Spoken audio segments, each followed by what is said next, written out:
This video is not intended for children. Viewer discretion is advised. If you haven't already, please like, share, and subscribe. Thank you. Thank you.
Greetings, one and all, and welcome to Mornings of Mischief. I'm your host, Stone Loki, and with me today is the one and the only, the captain of captains, Captain Trek. Good morning, Captain Trek.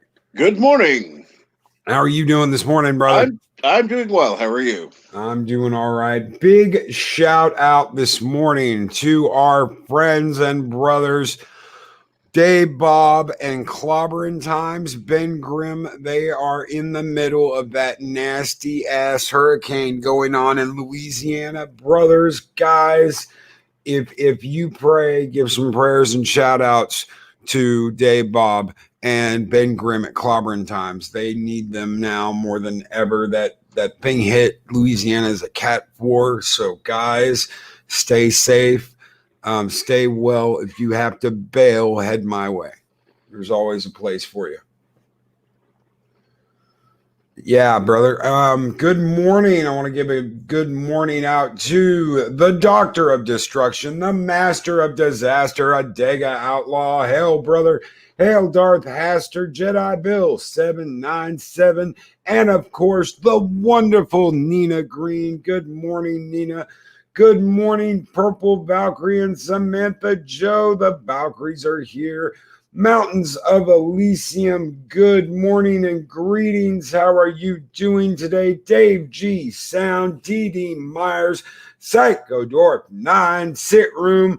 Brown Lantern is here, ladies and gentlemen. He is out of the taco fields and mowing lawns for Mexican Iron Man. He is in chat right now, probably getting that 15-minute break Iron Man gives for his students.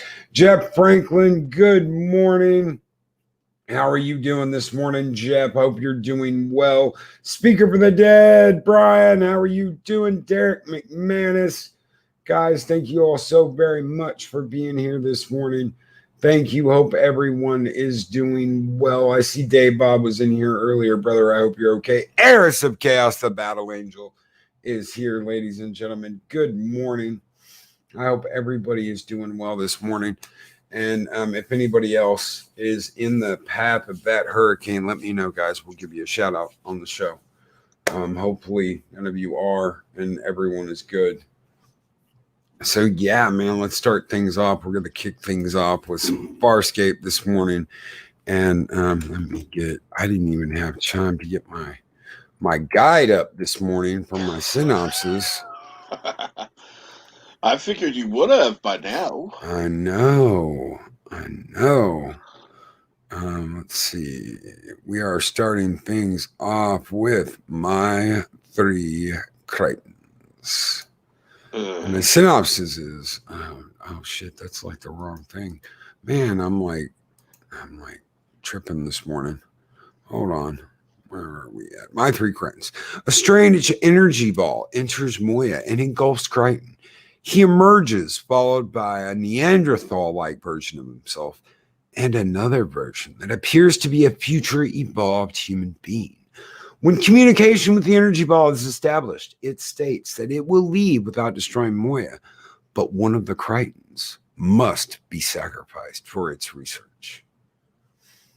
So, right off the bat, what did you think of? Hold on 1 second. Not Ryan Johnson. Hold the presses. Not Ryan Johnson with a $10 super chat. Thank you so very much. Not Ryan Johnson. And we're going to give it to you, brother. Skull!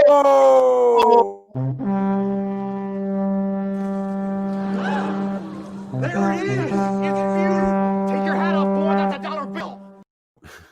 And Not Ryan Johnson said, just dropping some loot because I can. Have a great day. Thank you so very much, Ryan, for the loot box. Man, you guys keep the lights burning bright here in Valhalla. And we have another from Sci-Fi Nation. Thank you so very much, Sci-Fi Nation. And we're going to give it to you too, brother. Skull!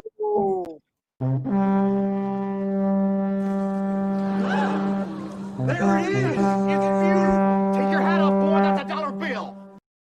And Sci-Fi Nation says, here's a tip. It counts. Hail Karoga.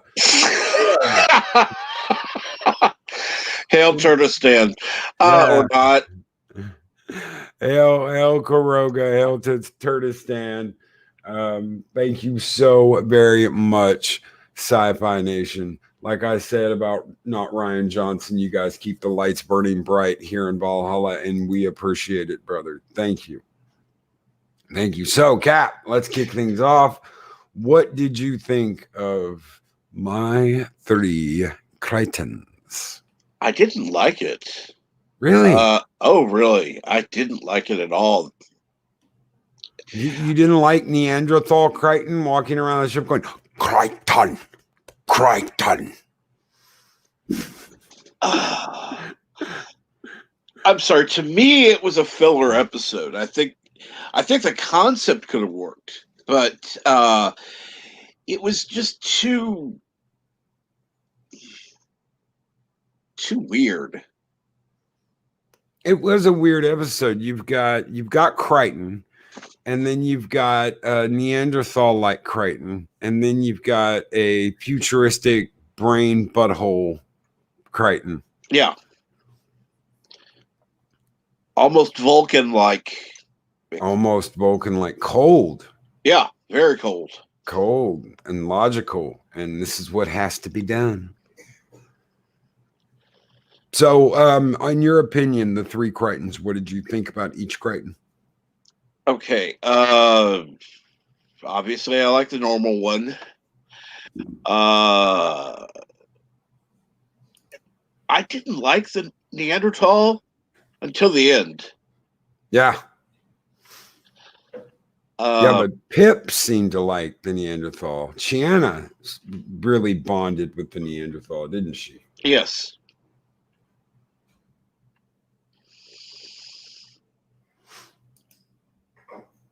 So what do you think about the advanced one, the super alien? Because that's what he kind of looked like. He kind of looked like an alien. Yeah. Asshole. Very, very cold, very unfeeling, very full of himself. He almost seemed like a hyper version of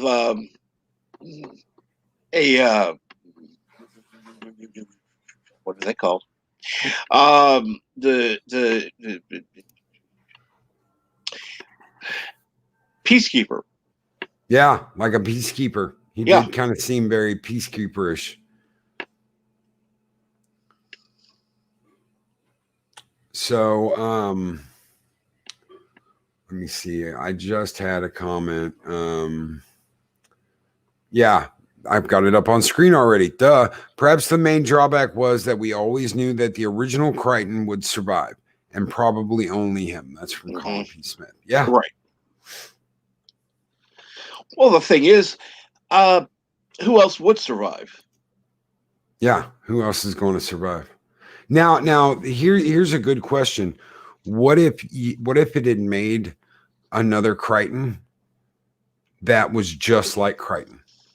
So you had the Crichton that was originally on the ship. You had the Neanderthal. You had another version of Crichton that was exactly like Crichton, and then you had the advanced alien peacekeeper like Crichton. Mm-hmm.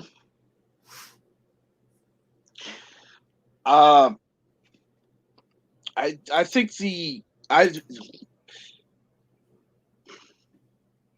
I think the clone of Crichton would have sacrificed himself. Yeah. So that the Neanderthal version would live. Yeah. Yeah. And Psychodwarf says it. So no stakes. Yeah. And my thinking originally would be if the original Crichton had gone in to sacrifice himself, somehow the two that were remaining would then be merged back together and become Crichton again. That would have been cool. Good morning, Moira Kitty. How are you doing this morning? So, basically, guys, you've got 3 Crichtons. They're running around the ship. Chiana bonds with the Neanderthal, and someone made a comment earlier about, it was Chris Persia. Of course, Chiana liked the Neanderthal version because, like her, he was the emotional one. Yeah. Mm-hmm. Yeah. Colin P. Smith, I did find the concept that Super John's ability to see the logical outcomes effectively removed his free will, though. Yes, because he was so advanced and because he could see the outcomes. Pretty much, he was like, "This is inevitable. This is what's going to happen. You can fight it, but it's what's going to happen." And I did like the way he talked, though. I really did, because John's got this southern twang to him. Well, it's even more pronounced in the alien version. Yes, your text is showing up. Pat Steven Seagal beat up Alex Kurtzman. If I missed something, let me know.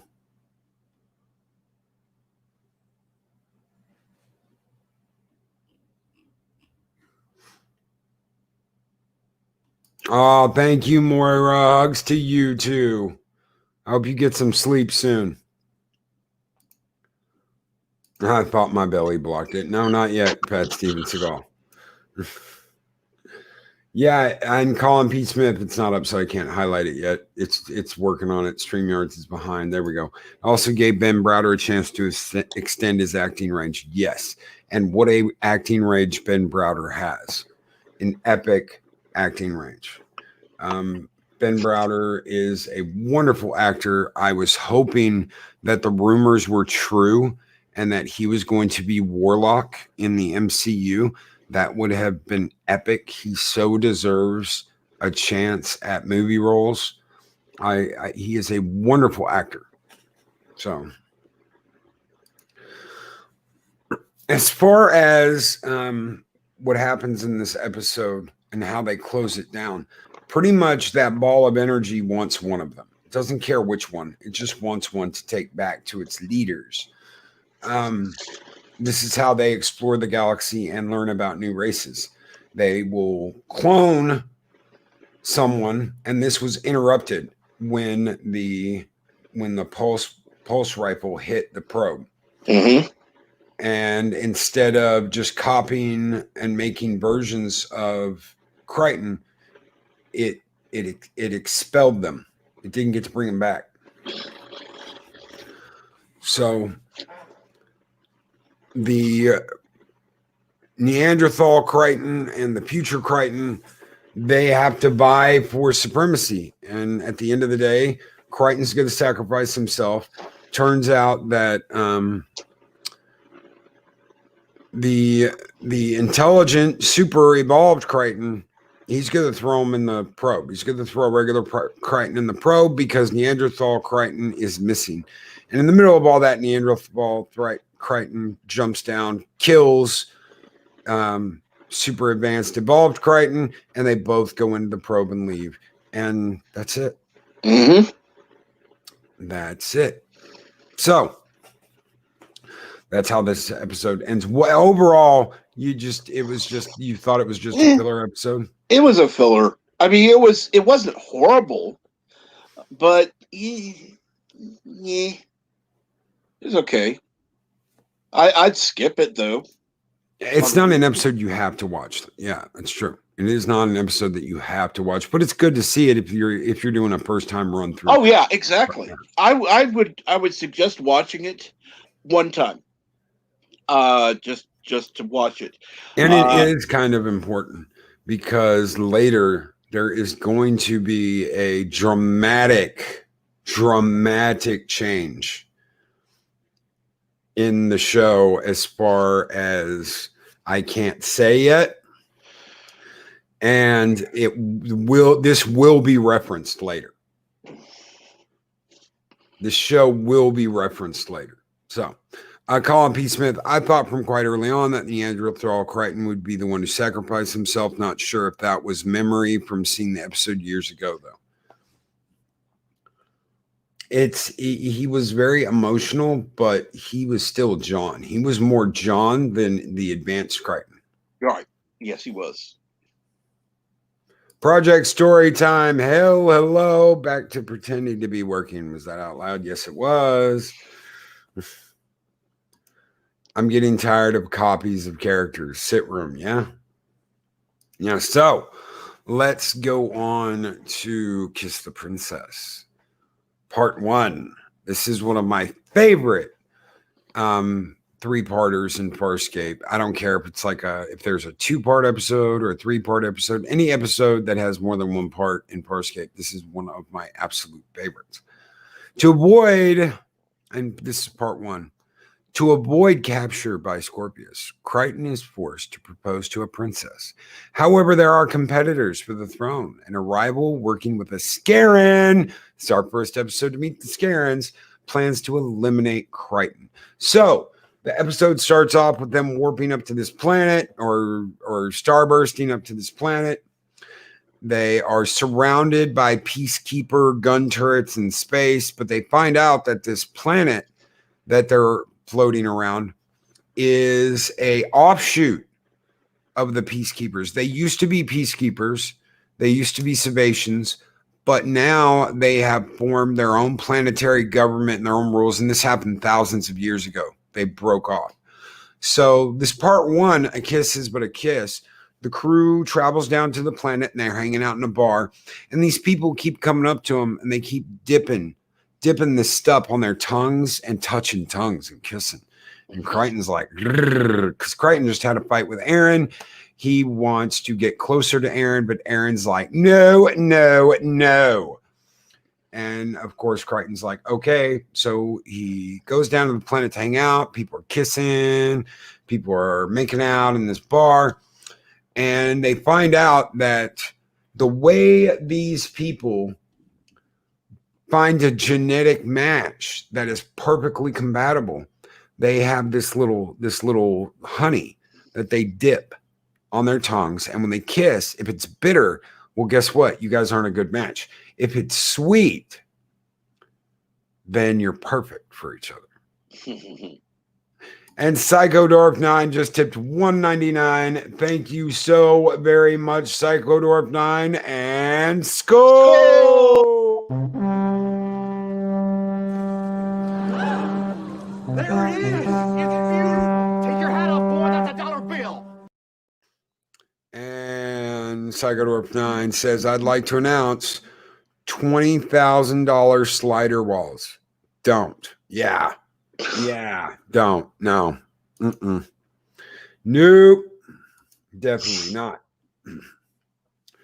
So this woman comes up to Crichton out of nowhere and holds that thing out. He's like, no, no, thanks. I'm done with all that. And she's like, please. And he's like, So he takes I love that sci-fi nation. Honey dip. That'll work. Honey dip. Yep. So goes a rhyme y'all will never repeat. And actually just repeated it. Yeah. So honey dip, he takes the honey dip and they do the tongue thing and it's sweet and she freaks out. She's like, it's sweet. And Crichton's like, okay. So, and suddenly the guards come out and they surround Crichton and Crichton's like, oh shit, what did I just do? This is the princess of the planet.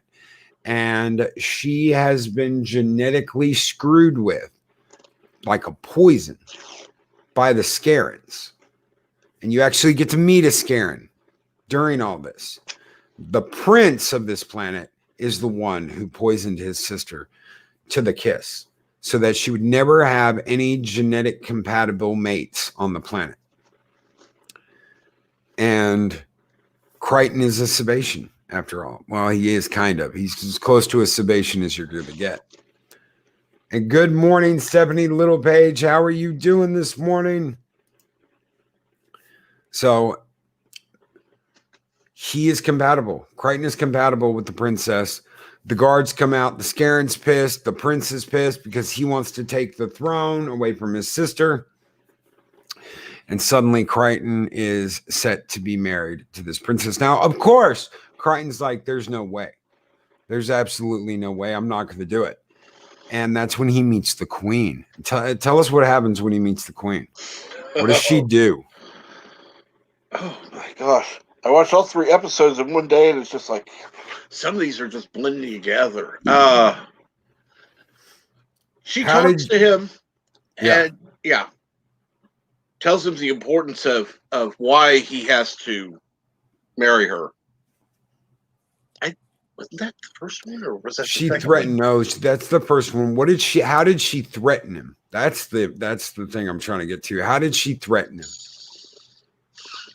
Oh, either marry him or go with what's his face? Scorpius. Scorpius, thank you. Yes. So she tells him, you're going to marry my daughter. And he said, no, I'm sorry. That's not the way it works where I come from. And she says, well, if you don't, I have a little present for you. And in walks Scorpius. Hello, John Crichton. And of course, Crichton's freaking out. And the queen comes over and whispers in Crichton's ear, either marry my daughter or leave with this abomination. Choose. So he walks over and he asks the princess to marry him. And that is the beginning of Kiss the Princess. Anonymous just tipped $1. Thank you so very much, Anonymous. And we're going to run with it again. Score!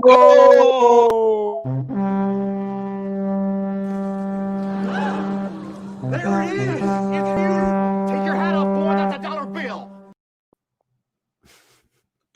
And Anonymous says, Neanderthal, Anonymous wants fire. Loki, give Neanderthal, Anonymous fire. Indeed, we give you the fire, Anonymous. Thank you so very much. So, marry my daughter or marry the abomination. Of course, he's going to go with the daughter. Mm-hmm. And this puts him in a very precarious position because now he is a target. He is a target for the Scarens. He is a target for the prince. He is a target for Scorpius. And all sorts of wonderful things start to happen. Mm-hmm. It all starts coming together. Of course, at this point, Aaron is wishing she had just kissed him. Yep. Because that's what started this all in the first place. Was Crichton tried to curse Aaron, and that didn't work out the way he wanted it to, and he ended up down on that planet kissing females. So Aaron's trying to figure out a way to get him out of it. Rigel is working with the royalty, of course. Rigel is working with the royalty, trying to work things out and set things up because, hey, if he can stay on this planet as Crichton's advisor, He's got it made. He's back to being showered with royal praise and women and song and food. Colin P. Smith, lucky that her altered genetics just happened to be compatible with the alien who had just landed. Yeah, sorry, a bit cynical maybe. It's true, but humans and Sebaceans are extremely close to being the same animal. And if they blocked the genetic aspects of her mating successfully with a Sebacean, Crichton might have been just different enough to skate past that block that the Scarans put on her. They never imagined that there was a Sebacean out there that's not a Sebacean, because they're just different enough that they could be genetically compatible and still he can get past what got blocked. Pudgy Waves can't stay for show today. Scampers off. Pudgy, you have a great day. You and Cobalt both have a great day. Have a great day. Be careful on your ghost hunting, Pudgy. Be careful with your ghost hunting, brother. So, while all this is going on, Zan has hauled ass in Moya.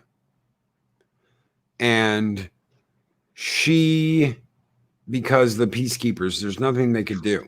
Stay and be captured or haul ass and try and get away. And it was, I don't even think she says that.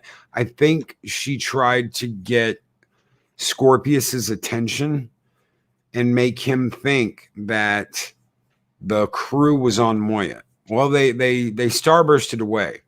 So the crew has to be on Moya, and he didn't fall for it. No. Colin P. Smith, Loki. True.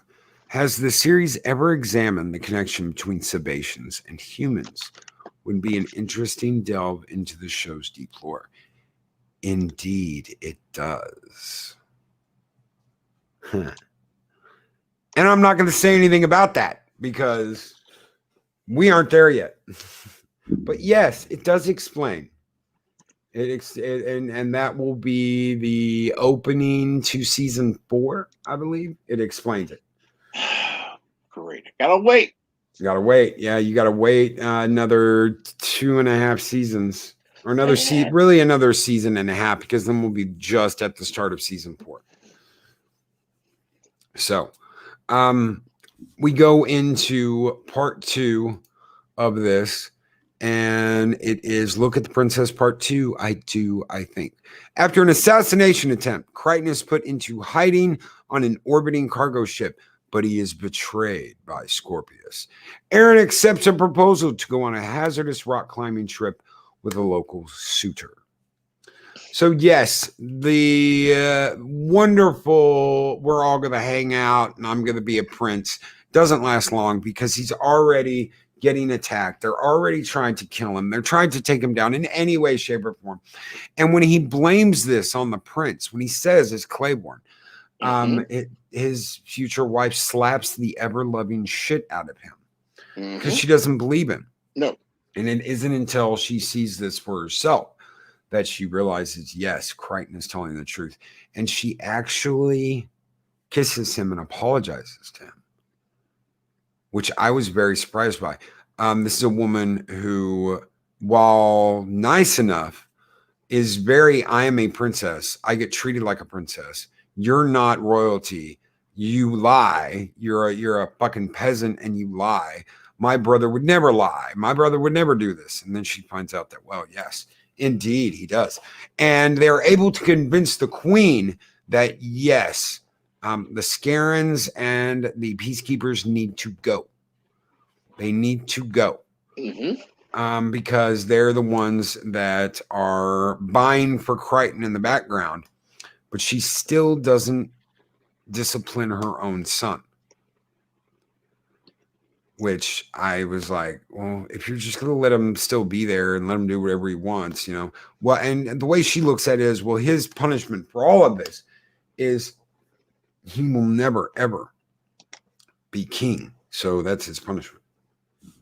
He will never ascend to the throne. So there's his punishment, which I think is complete bullshit. But anyway, Sci-Fi Nation, you take it easy, brother. Happy Dinosaur 8000. Greetings, brother. Happy Greetings. day, happy dinosaur 8000. Yes, chomp, chomp, chomp. Chomp, chomp. So Zan is up on Moya when something weird happens. Moya can sense something coming after her. Yes. Almost like a signal, and it's something that is in her memory, but Moya can't put her finger on exactly what it is, but it's familiar to her. Mm-hmm. And it just happens to be the gods that created the Leviathans. Kohainu is one of the gods that created the Leviathans. And of course, they're not gods. They are a higher form of life, kind of like Qs almost. Mm-hmm. But they created the Leviathans to go out and explore space.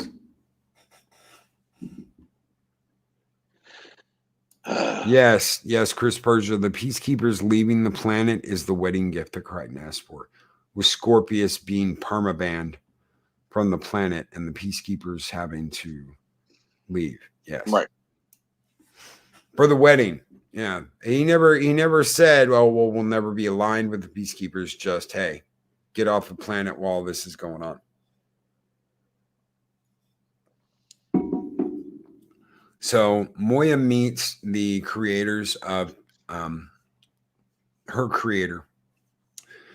And he explains to Zan that Moya must be deactivated, decommissioned, turned off, left to die in the cold of space. Mm-hmm. Zan, of course, absolutely hates this and will fight for Moya with her dying breath and wants an explanation. And he says, and Kohainu tells her, Leviathan were never meant to create gunships. Right. They are a peaceful exploratory craft.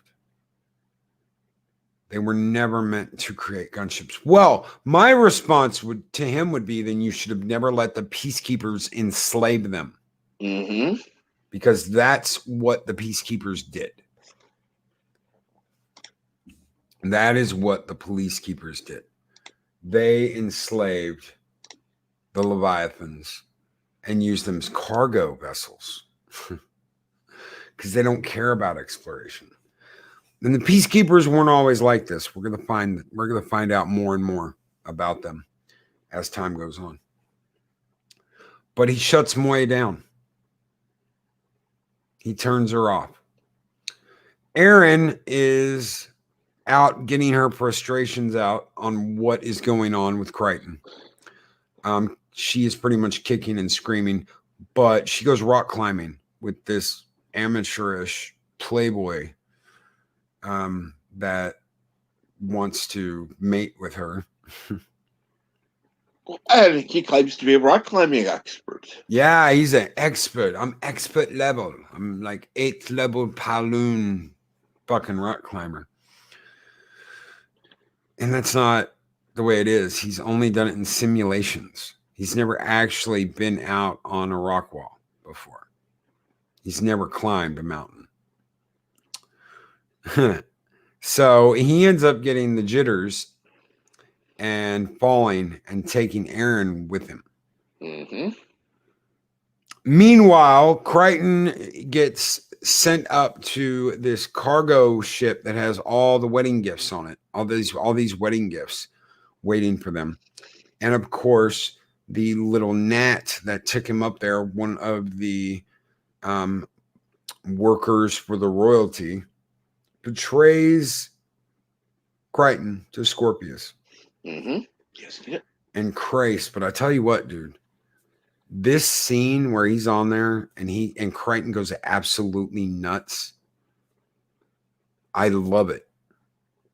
It is one of the first outbursts. And this is all because of the chair.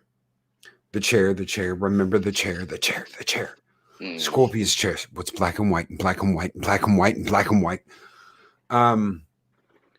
This outburst is directly caused by Scorpius's chair. The shit that Crichton went through. he is starting to lose his mind. He is starting to feel the effects of being in this whole other fucking galaxy or on the other side of the galaxy and not have anything from home. He is cracking left and right. And it's just going to get worse as time goes on. He's going to go through more and more of this because Scorpius did something to him. So he goes nuts. He almost kills oh my god, I can't remember that dude's name. The peacekeeper that's working for Scorpius that worked for Crace. I never remember that son of a bitch's name. Thank God you're... What? Oh, thank God you don't remember, because I'm not remembering most regular names. Tired Beard, hail and good day. How are you doing, you sexy mofo? Oh, shit. So, pretty much to wrap up the second episode, Crichton gets out of the jam. He ends up floating in space too, which is completely unrealistic. Now, his eyeballs would have been... You did leave one detail out. What? They beheaded him in the statue form. Yes. I'm getting to that. I was just getting to that. When he escapes from the ship and he's tumbling through space, his eyeballs almost get sucked out. His eyes are bleeding, which, I mean, it would have been way worse than that if he would have been in vacuum space. All the oxygen gets pulled out of your body within seconds. So the only way to survive that is to hyperventilate real quick and then empty everything out of your lungs and go. And even then, you might get 2, 3, 4 seconds. Not him spinning end over end, firing at things. No. And no. So at the end of the episode, he gets married. And Chiana and Dargo and Rigel are there. Yeah, his blood would have boiled. Thank you, Dave Bob. Yeah. Oxygen would have been ripped out of his blood. Yeah, all that energy goes somewhere. He gets married. He's turned to stone. And then he gets his head cut off. After he's turned to stone. That's it. So, on to episode 3, the Maltese Crichton. After being transformed into a bronze statue, Crichton is beheaded, then found by a peacekeeper agent. Later, Crichton, Dargo, and even Scorpius must rescue Chiana from Mascaran. Meanwhile, Zan and Pilot confront one of Moya's creators. So, Crichton is beheaded, obviously, by Prince Claybor and the Scaran. And they're going to melt his head in acid. Now, the problem here is that he was turned to bronze, and even though his head has been cut from his body after he was turned into a statue, they can still put it back on.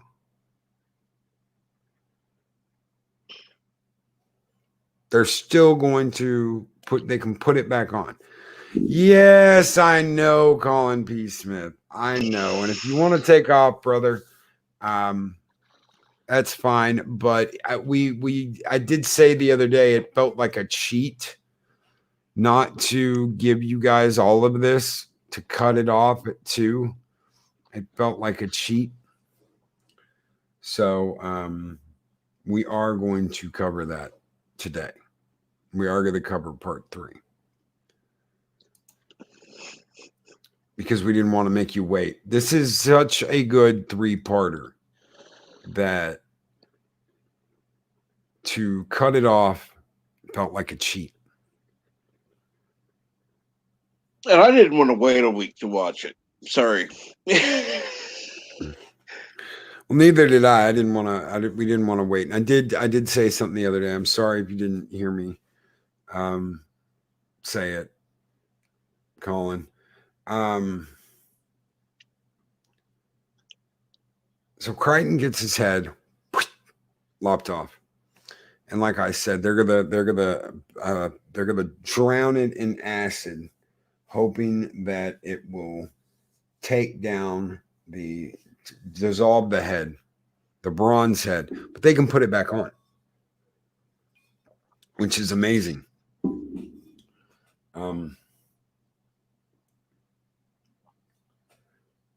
So as they're looking for the head, Scorpius agrees to help. And the reason why he is agreeing to help is he hates the Scarens. And of course he wants what's in Crichton's head. Mm-hmm. Because they're, yeah. Anyway, we'll get to that in a minute.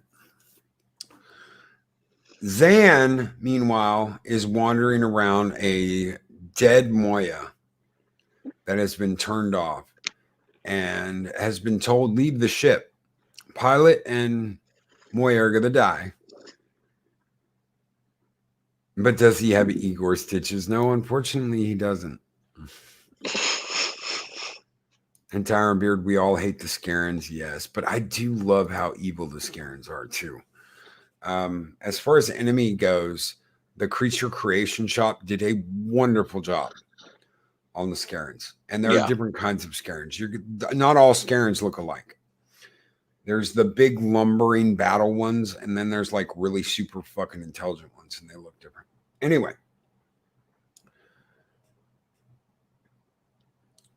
Zan is wandering around Moya, and Zan comes up with a plan.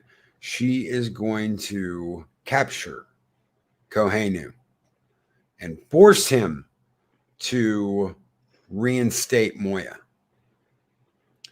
And she uses John's Farscape 1 module to do it. And she captures him, and instead of the engine exhaust going out, it's sucking Kohenu in. She like reversed the flow of the engine exhaust of Crichton's ship. Yep. And tells him, reinstate Moya or die, and he won't do it. He's like, oh, what a world, what a world, what a world, going out like the Wicked Witch. And I like that one. The plural of Karen is Scaren. I love that. Oh, shit, brother. Thank you. Oh, man. And good, Psycho Dwarf 9. I'm so glad you are feeling better, brother. I'm over the sea bug and building a Star Wars dinner for tomorrow night. Hell yes, dude. Awesome. Yeah, so glad you're feeling better. So she captures Kohenu. Kohenu won't budge, and he's sucked into the engine. And yeah, it's what a world, what a world, what a world. And she is convinced that Moya's dead. She goes into Pilot's Lounge, and she's going to stay with Pilot to the very end. Latino Slant, good morning, Latino Slant. Guys, if you don't know, good morning, later Latino today, Slant. I'm going to be on, me and Mexican Iron Man are going to be on with Latino Slant on his channel. And that'll be at, I believe it's 4 p.m. Central Standard Time. If I'm wrong about that, Latino Slant, let me know. 4 p.m. Central Standard Time on his channel. And then I will be back tonight for 7 Kinds of Mischief with Adega Outlaw, Colin P. Smith, and Dave Bob, if Dave Bob still has internet after the hurricane. Hopefully Dave Bob's going to be all right. If he can't make it, brother, we love you and we're with you. And if you need to get out of there, just head my way. And for those who don't have Latino Slant on their list, you can check them out there. And yeah, Colin P. Smith, you are right. For Valhalla's sake, don't let the SJWs near this show. They'll be seeing isms and the like everywhere. Yes. Whizjiz, good morning, Whizjiz. 4 p.m. Pacific Standard Time. Pacific Standard Time. So that is 3. I think 3 Central. Yeah. No.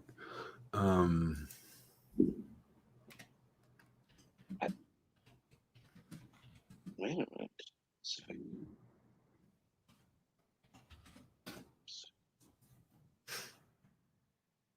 Oh, 6 p.m. 6 p.m. Yeah. Oh, that'll be an hour before my show. Damn. At 7. So I will hang out until the very, very, very as close as I can get to 7. I will be there before we start 7 Kinds of Mischief. Oh shit! MB Geek, let's talk. There's a war. Get ready for a war, Cap.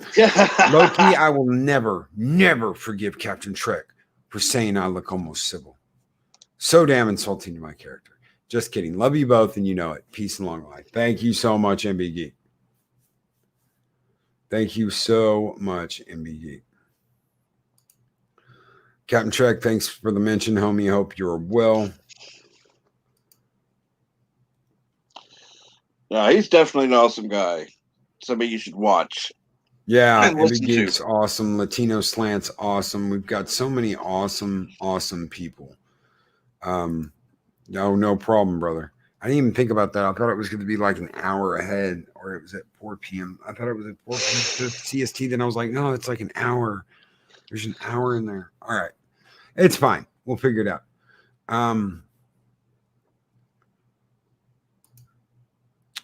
Major Grin. Anyone know how to find it? Are you talking about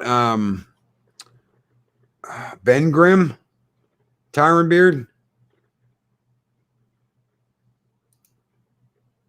So anyway, back to the episode. Mm-hmm. Aaron is in trouble. They fell. She's hurt. He's hurt. They're trying to get out of the area that they're in, and there's nobody around. It's like almost like a barren wasteland where they're at.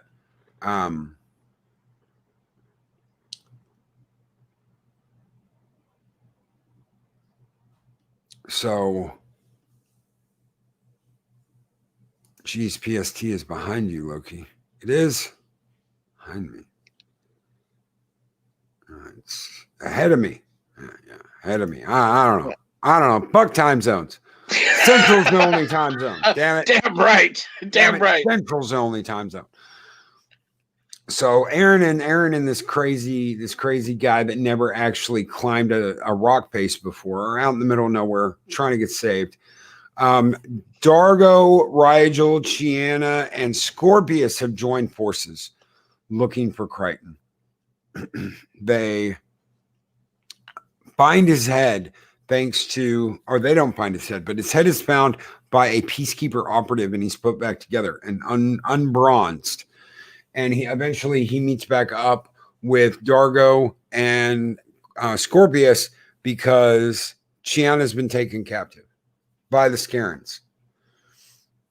They have a throwdown, and Crichton is able to defeat the Scaren by knocking him into the acid where his head was. And he has an opportunity to kill Scorpius. Mm-hmm. And he can't. He can't do it. And it's not because he's unwilling. It's because he's told not to. And this is when you discover that all is not well with John. You've been assumed. You've seen things. When everyone on the ship went crazy, you saw Scorpius come out of nowhere wearing a Hawaiian shirt. Hold on one second. Wearing a Hawaiian shirt. Greetings, John. Let's have pizza and margarita suitas. There's a chip that Scorpius implanted in Crichton's brain when he was in the chair. Mm-hmm. And this chip is sending tendrils out into Crichton's brain so that it can learn the secrets of the wormholes. And Latino Slant, you are welcome, brother. You are so welcome. You have a great channel, brother. And because of that, Scorpius is starting to be able to take control. He stopped Crichton from killing him. Yep. Will this get worse? Oh, you can count on it. Because the chip isn't 100% inside his brain yet. And when it does, we have to see what's going to happen to Crichton. Now, the one thing I forgot to mention during all of this is that the princess, our princess, has been genetically impregnated with Crichton's child. No sex, no intercourse. They just took a DNA sample from Crichton, and bada bing bang boom, they're going to have a baby. John, of course, did not want to get refrozen until he finds this out. And then he's like, freeze me. Put me back in. I've got a kid with her. Freeze me. Put me back in. And they can't. Because he is not a true Sebacean and his genetics are different. They can't freeze him. It'd kill him. So Crichton works out a deal. Very, very few people had seen him. The public hadn't seen him. The public doesn't know what he looks like. The queen's assistant had been in love with the princess, but they weren't genetically compatible. Mm-hmm. And she was in love with him. So Crichton makes a deal. Freeze him. Pretend that he is Crichton. And Crichton gets to leave. He doesn't want to leave. He wants to stay. He wants to be married because he's going to have a daughter with the princess. But he has no choice. No.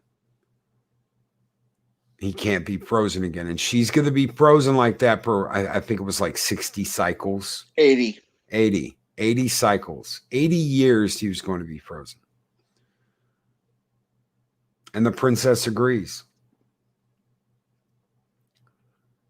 So at the end of the day, they are just waiting on Zan to get back with Moya. Moya is still dead in space. Kohenu is dead. Zan is petting Pilot because Pilot is dying. Yeah. And she is going to stay with Pilot to the very end. It's a very touching scene, guys. There are some scenes like this in the show, but this is one of the most touching scenes because Zan loves Pilot and Moya. And she is heartbroken that this is happening. One of the things that Moya asked of Zan before all this happened was that she sing. Moya opens all the doors of her corridors, and Zan sings, and that song resonates throughout the ship. It's a beautiful thing. And now her friends are dying. When all of a sudden everything comes back on, and Kohenu reappears and tells Zan, we had to make sure that nothing like Talon would ever happen again. And we know that with you, Zan, looking after Moya and Pilot, it won't. This is the episode where I really fell in love with Zan. Yeah. One of the best characters on the show. And MB Geek, Scorpius, yes, Scorpius is one of the best characters ever created. I cannot agree more. The man who plays him, the character, it's like he was born to play Scorpius. And he looks nothing like that in real life, which is really freaky. You couldn't tell. You could walk right by him and never know, oh my God, that's Scorpius off of Farscape. Unless he was in the makeup with the mask and all that. But it was touching. It really was touching what Kohenu tells Zan. And it shows how important her character is. In this one episode, if you had yet to feel like, well, Zan's, just a backup dancer, this changes that. You really start to understand that Zan is the one that cares for Moya and Pilot the most, because they are who they are. Because she's the Leviathan and that's her pilot. Zan is the one that cares for them the most and wants the best for them and will fight and die for them. Colin P. Smith, I think Wayne actually said he was born to play Scorpius, and he never. Yeah, he did. He did. It's in the Blu-rays. Yeah, Pilot did need a punch in the head. Yes, he did. Yes, he did. Tyrant Beard.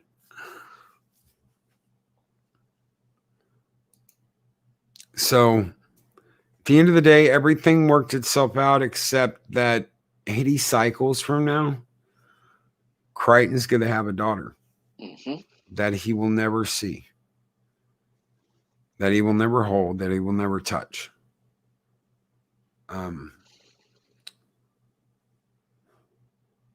And it's sad. It really is sad.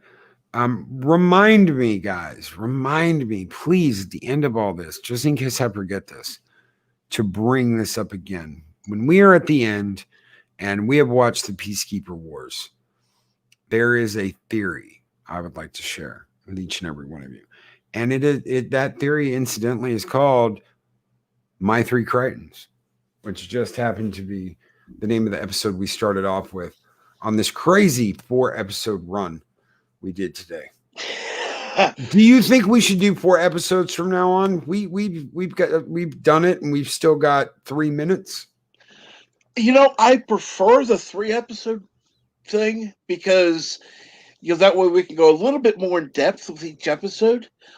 But this week, it's just like I could not stop myself from watching that third part. Okay. So, guys, next week we will do Beware of Dog, Won't Get Fooled Again, and The Locket. And the week after that, ladies and gentlemen, The Ugly Truth, A Clockwork Nabari, and then, ladies and gentlemen, the best 3-parter, in my opinion, in the entire saga. Liars, Guns, and Money, Part 1, A Not So Simple Plan. We are getting into the best of Farscape. Oh no, we're gonna we'll do 2 parts on that week. Then we're not getting into part 1 and making me wait a week. No. This we'll is do the best whole damn thing in 1 episode. Okay, guys. Yeah. All right. Okay. So we'll do Beware of Dog, Won't Get Fooled Again, and The Locket. Because, yeah. And then The Ugly Truth, A Clockwork Nabari. And we'll do something else besides these 2. We'll cover something. We'll talk about something. Amazon, Tyrant Beard. We are watching them on Amazon. I've got the Blu-rays. But I know Cap's watching them on Amazon. Yes, I am. So, yes, guys, Liars, Guns, and Money is coming. The most ultimate 3-parter in all of the saga. And then we get Daimi Dictonomy, Part 1, after that. Oh, that is the episode I lost my shit on. We're not going to talk about that. We are absolutely not going to talk about that. Did I cry? Maybe a little. Guys, you have a great day. Thank you so much for being here. Thank you, Captain Trek, for doing these with me. Oh, absolutely. Thank you. It is an absolute pleasure. And guys, you take care. You have a great one. Peace and long life. Whatever it is that ails you, I hope it gets better soon. And we will catch you guys tomorrow. Well, I'll catch you guys later. I've got a hat trick today. Like I said, again, before you go, we did this show this morning. I've got a show with Latino Slant later with Mexican Iron Man. and we will be going live at 7 p.m. Hopefully with Dave Bob. I hope Colin Smith will be there, and of course, Adega Outlaw. So we're going to be talking more World War II combat and get into planes, trains, and tanks, and all other kinds of vehicular-based combat. Everybody have a great day, and we'll catch you later, guys.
These videos are tremendous.